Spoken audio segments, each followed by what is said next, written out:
الذین یقولون، وہ لوگ کہ جو کہتے ہیں ربنا، اے ہمارے رب، اننا آمنا، بے شک ہم ایمان لائے تیری ذات برحق پر یا تیرے دین پر، فاغفر لنا، پس اے رب ہماری بخشش فرما دیجئے، ذنوبنا، گناہوں سے، فاغفر لنا ذنوبنا، ہمارے گناہوں کی بخشش فرما دیجئے، وقنا عذاب النار، اور ہمیں دوزخ کے عذاب سے بچا لیجئے۔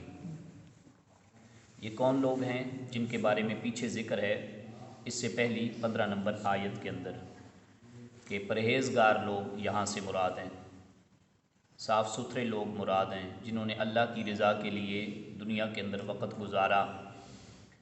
اس سے پتہ چلا کہ یہاں پہ ترتیب جو ہے نا وہ ایمان کی پہلے ہے اور مغفرت کی بعد میں ہے۔ آمنا کی بولی پہلے ہے اور فاغفر لنا ذنوبنا یہ عرض گزاری بعد میں ہے۔ اس سے جو قرآن کی تفسیر کرنے والے مفسرین حضرات ہیں انہوں نے ایک بہت بڑا نقطہ اٹھایا۔ انہوں نے فرمایا کہ اس کا مطلب یہ ہے کہ جس بندے کو اللہ تعالیٰ کے حضور بخشش چاہیے ہو، اس کا ایمان پر ہونا ضروری ہے، لازمی ہے۔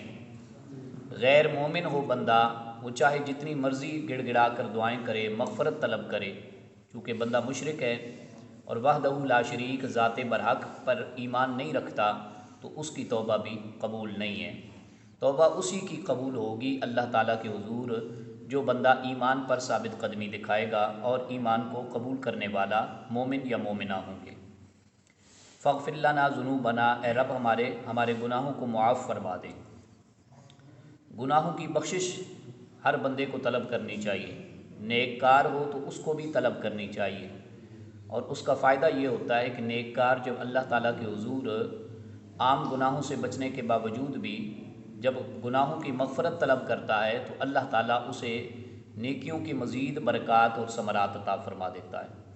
اور اگر گناہوں کی وجہ سے بعض نیک رحمتوں والے دروازے کھلنے میں دوری بھی ہوتی ہے یا حرج واقع ہوتی ہے تو اللہ تعالیٰ توبہ کی برکت سے وہ بند دروازے بھی اپنی رحمتوں کے کھول دیتا ہے۔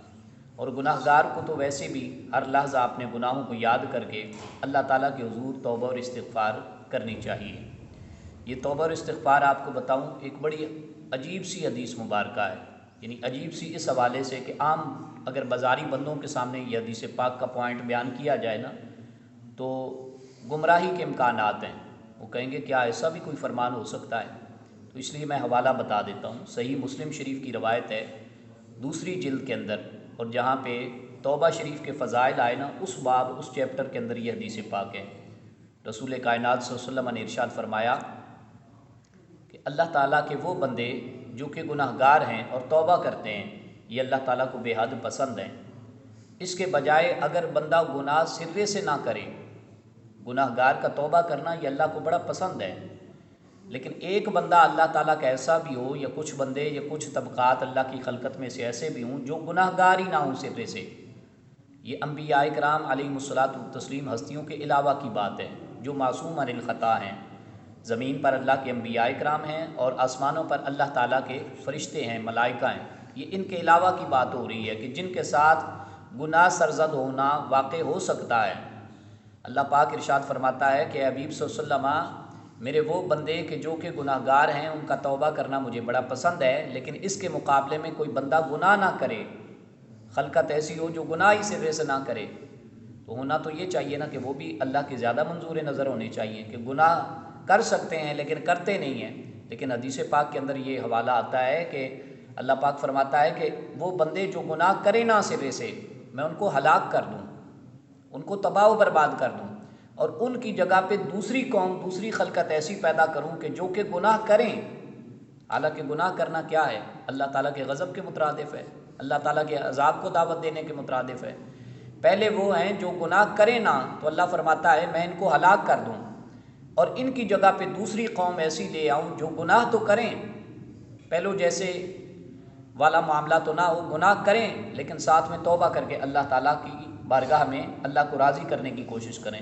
اللہ ان سے زیادہ محبت کرتا ہے پہلوں کی بنسبت، یعنی ایک بندہ ہے وہ عاجزی کے ساتھ وہ کہتا ہے یا رب العالمین گناہ گار ہوں، وہ ایک شعر ہے نا کہ تسلیم ہے کہ گناہ گار ہیں، لیکن ارے یہ بھی تو دیکھ کے دل کس سے لگا رکھا ہے۔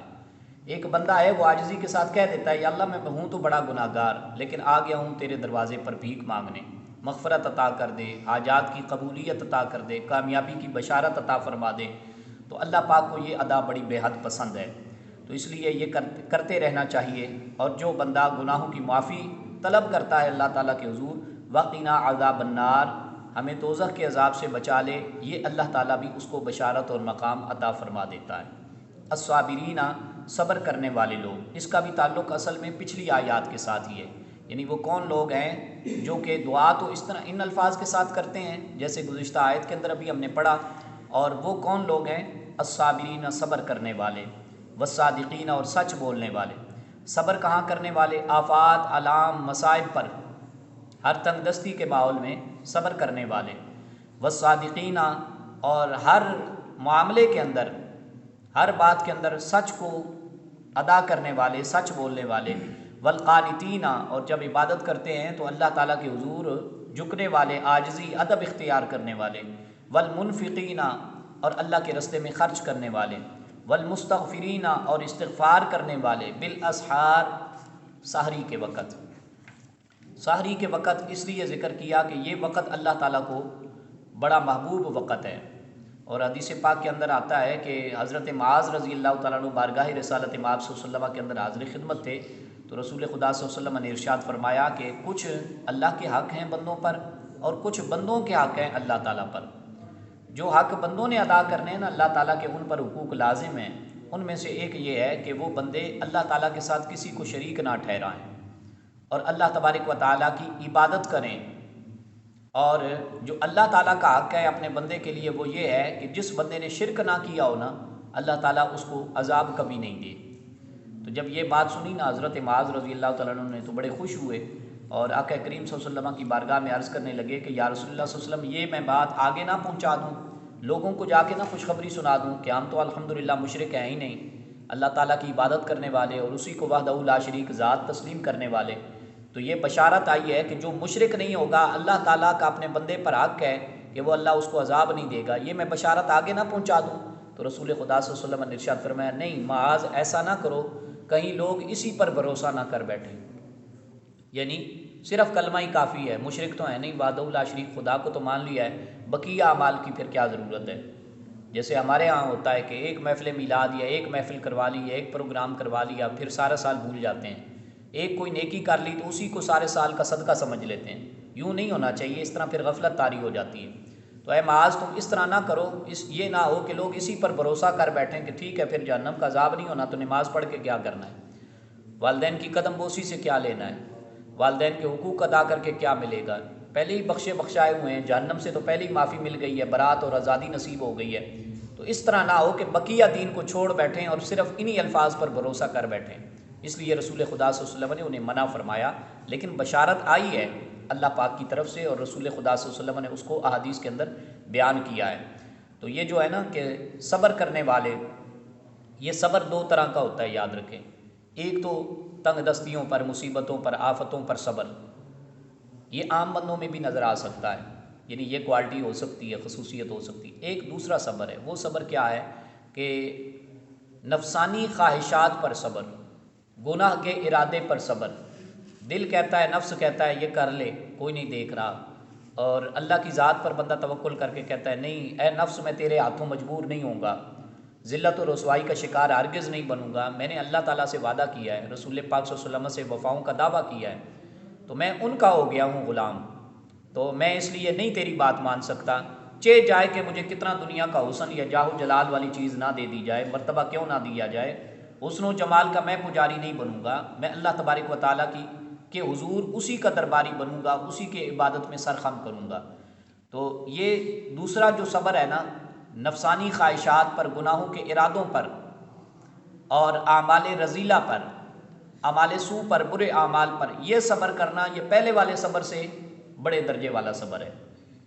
بڑے درجے والا صبر اللہ کے اولیاء کاملین وہ خصوصی طور پہ فرمایا کرتے ہیں، شہداء اور صالحین اور اہل بیت اطہار اور اصحاب رسول علیہ الصلوۃ والتسلیم اور اہل تقوی حضرات، اور انبیاء کرام علیہ الصلوۃ والتسلیم کی مبارک ہستیاں، وہ یہ نفسانی خواہشات پر صبر، یہ ان کا روزمرہ کا کام ہوتا ہے۔ اور ہم ہو سکتا ہے زندگی میں کبھی اکا دکا مرتبہ اس طرح کر لیں، باقی یہ ہے کہ ہم پھر شیطان کے ہاتھوں اکثر مجبور ہو جاتے ہیں، گناہ کے رستے کا انتخاب کرتے ہیں، اسی کے ساتھ جڑ جاتے ہیں۔ باقی اگر وہ نہ کر سکیں، وہ بھی ضروری ہے، وہ اعلیٰ مرتبے کا صبر وہ ہے، لیکن وہ نہ کر سکیں تو چلو کم از کم مصیبتوں پر، آفات پر، تنگ دستیوں پر اور اس طرح کی مشکل ترین مراحل اور آزمائش کے دور میں یہ تو صبر پھر ہمیں کرنا چاہیے۔ اور اگر کوئی یہ بھی نہ کرے اور وہ بھی نہ کرے تو وہ سمجھیں کہ پھر خام خیالی ہے، کلمہ پڑھا ہے تو یہ کھوکھلا دعویٰ ہے۔ صبر کرنے والوں کی بڑی شان ہے، اور اس سے مراد بعض مفسرین نے یہ بھی مراد لیا کہ اس سے مراد صوفی طبقہ ہے، جیسے میں نے اولیاء کا ذکر کیا، انبیاء کا۔ یہ الصابرین سے مراد کون لوگ ہیں؟ صوفی طبقہ، والصادقین، اور ہر حال میں سچ بولنے والے، یعنی کہیں گواہی دینے کی باری آئی ہے سچ، اپنے بارے میں بات کر رہے ہیں سچ، دین کے بارے میں بات کر رہے ہیں سچ۔ اور یہ کون سا طبقہ ہے؟ یہ مفسرین نے لکھا ہے، ان کی رائے ہے کہ یہ علماء کا طبقہ ہے۔ والقانتین، اور ادب والے، ریاکاری سے بچنے والے، عبادت کے اندر جھکنے والے، یہ کون ہیں؟ یہ مفسرین کا اتفاق ہے کہ یہ زاہدین لوگ ہیں جن کو زہد و تقوی عطا ہوتا ہے۔ والمنفقین، یہاں خرچ کرنے والے سے مراد صرف مالی طور پہ خرچ نہیں کرنا، یہاں بدنی عبادت بھی مراد ہے، مالی عبادت بھی مراد ہے، دل کی عاجزی بھی مراد ہے، اور عقل کی عاجزی بھی یہاں پہ مراد ہے، اور جسم کی عاجزی بھی یہاں پہ مراد ہے۔ اور یہ منفقین جو خرچ کرنے والے لوگ ہیں یہ سخی لوگ ہیں۔ اور والمستغفرین بالاسحار، رسول خدا صلی اللہ علیہ وسلم نے ارشاد فرمایا کہ روزانہ کا یہ معمول ہے اللہ کی ذات کا کہ وہ رات کے تہائی حصے کے اندر، یعنی جب یہ سحر کا وقت ہوتا ہے نا، صبح کا وقت، جیسے تہجد کا وقت ہوتا ہے، تو اللہ تبارک و تعالیٰ اپنی شان کے مطابق دنیا کے آسمان پر جلوہ گری فرماتا ہے، روزانہ نزول فرماتا ہے۔ اور اللہ پاک فرماتا ہے میں بادشاہ ہوں، ہے کوئی مجھ سے طلب کرنے والا میں اس کی محتاجیاں دور فرما دوں، ہے کوئی اپنی دعاؤں کی قبولیت چاہنے والا کہ میں اسے قبولیت کے ثمرات عطا کر دوں، ہے کوئی گناہوں کی بخشش والا کہ میں اسے بخشش کا پروانہ عطا کر دوں۔ اسی طرح کی روایت آپ سنتے ہیں کہ شب برات کے موقع پر بھی علماء بیان کرتے ہیں، وہ علیحدہ روایت ہے، یہ ہے روز کی، وہ ہے صرف شب برات کے ساتھ مخصوص روایت، اور یہ ہے روزانہ کی، اللہ تعالیٰ روزانہ اپنے بندوں کے ساتھ یہ معاملہ فرماتا ہے۔ تو اس لیے تہجد کی بندوں کو عادت بنانی چاہیے۔ اور ہمارے عرف کے اندر تہجد کے حوالے سے ایک بات مشہور ہے، معروف ہے، جبکہ وہ دین کے برخلاف بات ہے۔ وہ کہتے ہیں کہ یہ عبادت تو ہے لیکن یہ جو بندہ شروع کر بیٹھے نا وہ پھر اس میں جو ہے وہ ناغہ نہیں کر سکتا، یعنی روزانہ اس نے پھر پکی پابندی اس کی کرنی پڑتی ہے۔ عرف کے اندر مشہور ہے، جب ہم گھروں میں بات چیت کرتے ہیں تو اکثر آپ کو ایسی باتیں سننے کو ملتی ہوں گی یا ملیں گی انشاءاللہ آئندہ، کہ لوگ کہتے ہیں کہ جی ہے تو ٹھیک ہے، بڑی فضیلت والی نماز، تہجد بڑی عبادت ہے، بڑی نماز ہے، لیکن یہ جب شروع کر بیٹھے نا تو پھر اس کا ناغہ نہیں ہونا چاہیے، پھر اس کو پابندی کے ساتھ کرنا چاہیے، یہ بندے کے لیے لازمی ہو جاتی ہے۔ تو اس طرح کی کوئی بات نہیں، یہ ہے نفلی عبادت، اور تمام نفلی عبادات میں سے فرض کے بعد اس نماز کا درجہ ہے، اور یہ بڑی قبولیت والی نماز ہے۔ اور نفلی عبادت کوئی بھی لازمی طور پر کسی بھی طور طریقے سے واجب نہیں ہوتی، لازم نہیں ہوتی، چاہیں تو کبھی کبھی اللہ تعالیٰ نے کسی کو توفیق دی ہے، ماں بہن کو، ہم بھائیوں کو، آل اسلام کو، تو اس نفلی نماز سے، اس کی برکتوں سے فائدہ اٹھانا چاہیے۔ اور اس وقت قبولیت کا وقت ہوتا ہے، جو بندہ اس وقت دعا کرتا ہے نا تو اللہ تعالیٰ یقیناً قبول فرماتا ہے۔ تو اس لیے ہمیں جتنے بھی روزگار کے معاملے میں یا بیماریوں کے معاملے میں ہمیں کوئی پریشان کن اللہ نہ کرے، کوئی صورتحال درپیش ہو، تو اس کے حل کے لیے ہمیں اللہ تعالیٰ کے حضور گڑ گڑا کر اس وقت بھی دعا کرنی چاہیے۔ یہ بالاسحار کے الفاظ جو ہے نا یہ اسی کی قبولیت کی طرف دلیل ہے۔ شاہد اللہ انہ، گواہی دی اللہ تعالیٰ نے۔ اللہ تعالیٰ نے کیا گواہی دینی تھی؟ اپنی توحید کی، اللہ نے خود بھی گواہی دی ہے۔ ایک تو ہوتا ہے نا میں اور آپ گواہی دیتے ہیں، اور ایک یہ ہے کہ اللہ تعالیٰ نے گواہی دی کہ بے شک نہیں ہے کوئی خدا مگر وہی ذات۔ یہ کیوں ضرورت پیش آئی اللہ کو گواہی دینے کی؟ اس کا پیچھے ایک شان نزول ہے، ایک بیک گراؤنڈ ہے جس کو سمجھنا ضروری ہے۔ دو عالم تھے جو غیر مسلمان تھے، یعنی دوسرے مذاہب کے تھے، وہ رسول اللہ صلی اللہ علیہ وسلم کی بارگاہ میں آئے اور آ کر کہنے لگے کہ مدینہ طیبہ میں حاضر ہوئے رسول اللہ صلی اللہ علیہ وسلم کی بارگاہ میں، اور آ کر کہتے ہیں جب مدینہ شریف کا مشاہدہ کیا نا، اردا گرد دیکھا تو کہنے لگے سبحان اللہ، یہ تو وہی شہر لگتا ہے، اسی شہر کی طرح لگتا ہے کہ جس شہر کے بارے میں ہم نے پڑھا ہے کتابوں کے اندر کہ ایک نبی آخر الزمان صلی اللہ علیہ وسلم تشریف لائیں گے، جیسے اس شہر میں جس میں رسول خدا صلی اللہ علیہ وسلم نبی آخر بن کے تشریف لائیں گے، اسی شہر کی طرح اس شہر کی بھی شان اور خوشبو لگتی ہے۔ تو آپ کا نام کیا ہے؟ تو رسول خدا صلی اللہ علیہ وسلم نے ارشاد فرمایا محمد صلی اللہ تعالیٰ علیہ وسلم۔ ایک پوچھنے لگا آپ کا کوئی اور نام؟ نبی پاک صلی اللہ علیہ وسلم نے فرمایا احمد۔ اور وہ کہنے لگے کیا آپ ہی نبی خاتم ہیں؟ خاتم الانبیاء آپ کو بنایا گیا؟ کیونکہ ہم نے کتابوں کے اندر پڑھا ہے کہ جس کا نام محمد یا احمد ہوگا وہی آخری پیغمبر بن کے نبی بن کے تشریف لائے گا۔ تو رسول خدا صلی اللہ علیہ وسلم نے اس بات میں فرمایا ہاں میں ہی ہوں۔ تو انہوں نے کہا کوئی اس کی دلیل؟ تو آپ نے فرمایا دلیل اس کی قرآن ہے۔ تو انہوں نے کہا قرآن مجید میں ایک بات کا اگر آپ ہمیں جواب دے دیں کہ واقعی یہ کتاب آپ پر نازل ہوئی اور آپ اسی کی اہلیت رکھتے ہیں کہ نبوت آپ کو ملنی چاہیے اور قرآن آپ کی ذات پر نازل ہونا چاہیے، کتابوں کے اندر تو یہی لکھا ہے کہ ایک بڑی الہامی آسمانی آخری کتاب ان کو عطا کی جائے گی ان کی شان و شوکت میں، اور ان کی امت کے لیے اس میں پیغام ہدایت ہوگا، تو مان لیتے ہیں۔ لیکن آپ ہمیں اگر ایک بات کا جواب دے دیں تو ہم بدلے میں آپ پر ایمان لے آئیں گے، مسلمان ہو جائیں گے۔ تو رسول خدا صلی اللہ علیہ وسلم نے فرمایا کہ پوچھئے کیا بات پوچھنی ہے؟ تو انہوں نے عرض کی کہ آپ یہ بتائیں کہ قرآن مجید میں سب سے بڑی شہادت کون سی ہے؟ سب سے بڑی شہادت کون سی ہے؟ تو رسول خدا صلی اللہ علیہ وسلم جواب دینے ہی والے تھے کہ اللہ پاک نے سیدنا جبرائیل امین علیہ الصلوۃ والتسلیم کو بھیجا آپ کی بارگاہ رحمت کے اندر، اور یہ آیت کے الفاظ پیش فرما دیے۔ آپ ان کو یہی پڑھ کے رسول خدا صلی اللہ علیہ وسلم یہ آپ سے جواب پوچھتے ہیں، مسلمان ہونے کی شرط لگاتے ہیں، آپ ان کو قرآن کا یہی فرمان سنا دیں جو اللہ نے ابھی ابھی تازہ تازہ نازل کیا۔ تو رسول خدا صلی اللہ علیہ وسلم نے کہا میں بتاتا ہوں کہ سب سے بڑی شہادت، سب سے بڑی گواہی قرآن مجید میں کیا ہے؟ تو وہ گواہی سب سے بڑی ہے کیا کہ خود خالق کائنات بھی اپنی توحید کی گواہی پیش کرتا ہے۔ اب یا تو پھر خالق کو ہی نہ مانو، کیونکہ اگر مخلوق میں سے کوئی بات عطا کی جاتی، بیان کی جاتی، تو وہ کہتے ہمیں اس کی زبان پر کوئی اعتبار نہیں، اس سے بڑی کوئی شہادت لاؤ۔ پھر فرشتوں کا نام ہوتا تو وہ کہتے ہم نے تو ان کو دیکھا نہیں ہے، زیارت نہیں کی، فرشتے تو آسمانی مخلوق ہیں، آپ ہمیں کوئی ہمارے ارد گرد رہنے والے لوگوں کی بات بتائیں۔ تو قربان جائیں کہ اللہ پاک کو اپنے محبوب کریم صلی اللہ علیہ وسلم کی اداؤں سے، آپ کے اسلام سے، آپ کی بارگاہ کے ادب سے اتنی محبت ہے کہ اللہ پاک نے یہ آیت مبارکہ نازل فرمائی، رسول اللہ صلی اللہ علیہ وسلم نے پڑھ کر انہیں سنائی تو سننے کی دیر تھی۔ وہ لوگ اپنے وعدے کے مطابق، چونکہ ابو جہل والا نظریہ نہیں تھا نا، کلمہ حق کی تصدیق کے لیے وہ آئے تھے، تو اللہ تعالیٰ نے اس آیت کے ذریعے سے انہیں تصدیق عطا فرمائی تو وہ فوراً سے مسلمان ہو گئے۔ تو یہ آیت دو بندوں کے، بڑے لوگوں کے، عالموں کے مسلمان ہونے کی بہت بڑی دلیل ہے اور بشارت ہے۔ گواہی دی اللہ تعالیٰ نے کہ بے شک وہی ہے خدا، نہیں ہے کوئی خدا مگر وہی۔ اور کس نے گواہی دی؟ والملائکۃ، اور اللہ کے فرشتوں نے بھی گواہی دی، کس کی؟ توحید کی، کہ اللہ ہی ہے، وہی وحدہ لا شریک ہے، وہی عبادت کے لائق ہے۔ وَأُولُو الْعِلْمِ، اور عالموں نے بھی گواہی دی اسی بات کی، قائما بالقسط، انصاف پر قائم رہ کر۔ قسط کا معنی ہے انصاف، جیسے سورہ رحمان کے اندر آتا ہے نا وَأَقِیمُوا الْوَزْنَ بِالْقِسْطِ وَلَا تُخْسِرُوا الْمِیزَانَ، یہ الفاظ اس کے لیے آتا ہے، ترازو کے لیے بھی یہ الفاظ آ جاتے ہیں۔ تو اس سے یہاں پہ مراد ہے انصاف، عدل کا بول بالا۔ اور اہل علم نے بھی گواہی دی قائما بالقسط، اللہ تبارک و تعالیٰ کے حضور انصاف پر کھڑے ہو کر، لا الہ، نہیں ہے کوئی خدا مگر وہی غالب حکمت والا۔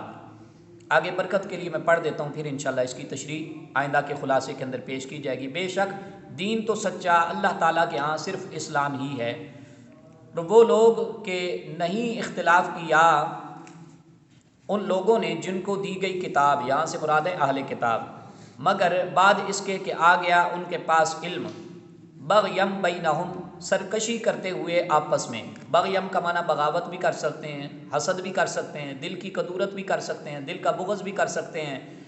تو یہ بغیم بینہم کا اصل میں تعلق ہے ومختلف الذین کے ساتھ، یعنی انہوں نے اختلاف نہیں کیا، اگر کیا تو اس کی وجہ کیا ہے؟ بغیم بینہم، سرکشی ان کے دل میں تھی، اسلام کی جلن تھی، اسلام کا جو تھا وہ اسلام کی شان و شوکت کا دکھ تھا ان کے اندر کہ ہمارے دین غالب کیوں نہیں آئے۔ فتح مکہ کے موقع پر رسول آخر الزمان صلی اللہ علیہ وسلم نے کلمہ پڑھا تو اسلام کا نعرہ کیوں بلند کیا؟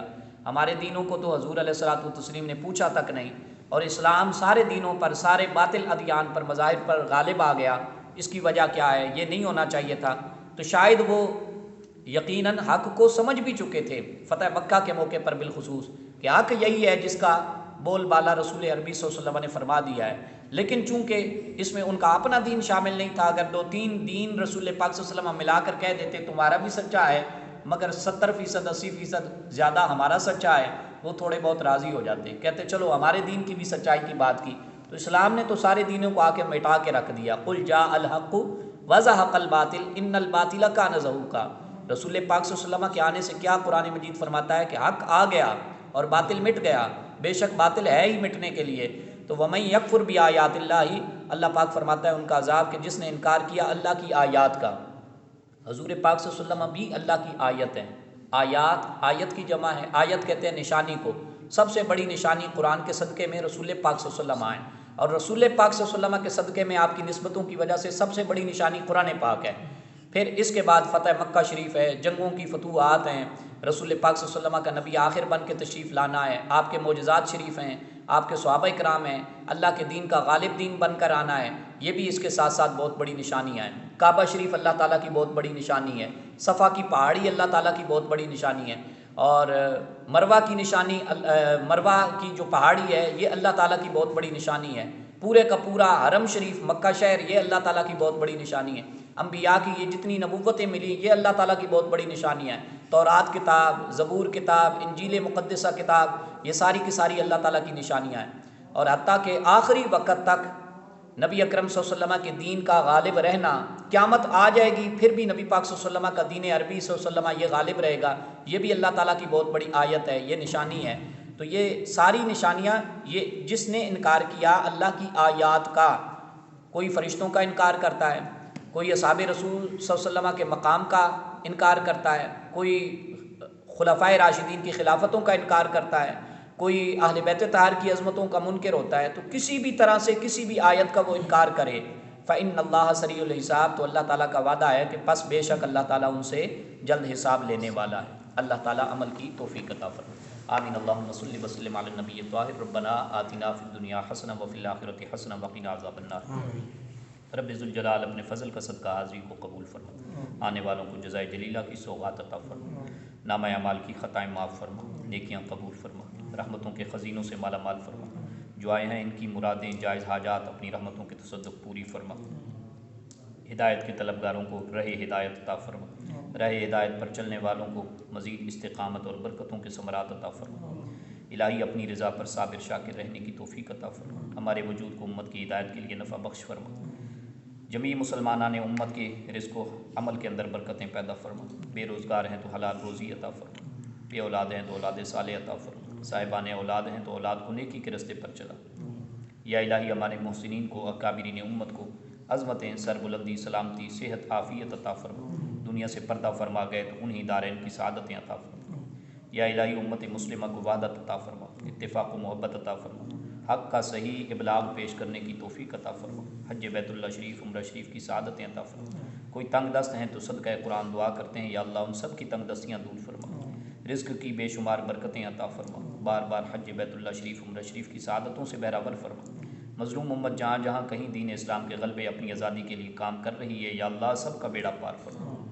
ہمارے ایک عزیز صاحب گمشدہ ہیں، لاپتہ ہیں، یا اللہ ان کی بازیابی کے لیے اپنی مدد و نصرت عطا فرما، خیر کے دروازوں سے اچھے اسباب عطا فرما، ان کے گھر والوں کی، ہمارے اہل و عیال اعزاء اقربا کی پریشانیاں دور فرما۔ صدقہ قرآن کریم دعا کرتے ہیں بھائی عبدالرؤوف صاحب کو، یا اللہ اپنے بچوں میں خوشحال صحت مند زندگی عطا فرما۔ وصلی اللہ تعالی علی حبیبہ محمد وعلی آلہ وصحبہ اجمعین برحمتک یا ارحم۔